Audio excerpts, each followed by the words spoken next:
안녕하세요. 문성식 변호사입니다. 오늘은 근절되지 않고 있는 음주운전에 대해 설명드리겠습니다. 도로교통법을 보면 음주운전의 경우 혈중알코올 농도에 따라 차등 처벌하는데 혈중알코올 농도가 0.2% 이상인 사람은 징역 5년, 벌금 2천만 원까지 처벌을 받을 수 있습니다.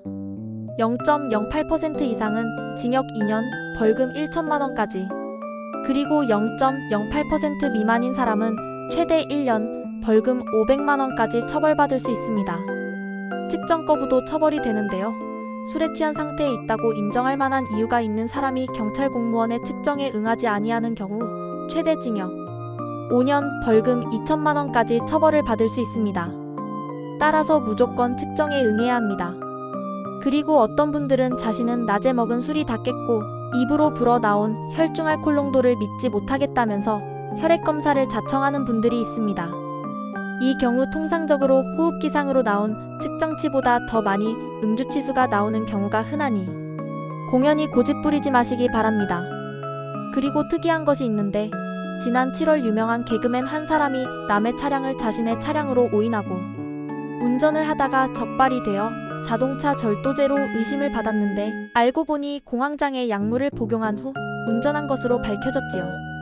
이분은 이 약물로 인하여 남의 차량을 자신의 차량으로 오인한 것인데 이렇게 약물을 복용 후 정상적으로 운전하지 못할 우려가 있는 상태에서 자동차를 운전한 사람도 3년 이하의 징역이나 1천만 원 이하의 벌금에 처해질 수 있습니다.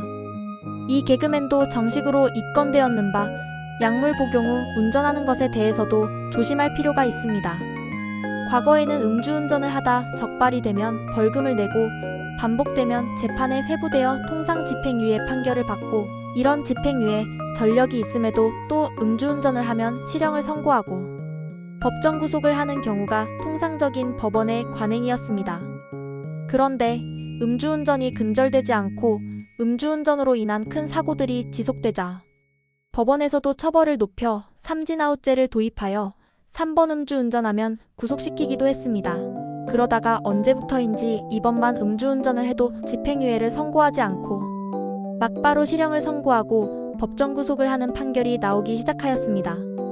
이야기를 해보면 아직도 일반 시민 대부분이 법원의 엄격해진 처벌 수위를 모르고 있습니다. 따라서 정말 조심하셔야 합니다. 이런 단순 음주운전뿐만 아니라 음주 후 사고를 야기하는 경우에는 문제가 훨씬 심각해집니다. 얼마 전 유명한 여성 DJ가 음주운전 교통사망사고를 야기해 징역 8년을 선고받기도 했지만 무기징역까지 선고받을 수 있습니다. 과거에는 음주운전 초범인 경우 몇십만 원 벌금으로 처벌받는 경우가 있지만 그건 옛날 이야기이고 지금은 벌금 액수도 매우 높을 뿐더러 상황에 따라서는 실형 선고를 받을 수 있기 때문에 정말 절대로 음주운전을 해서는 안 됩니다. 오늘은 음주운전의 위험성에 대해 설명드렸습니다.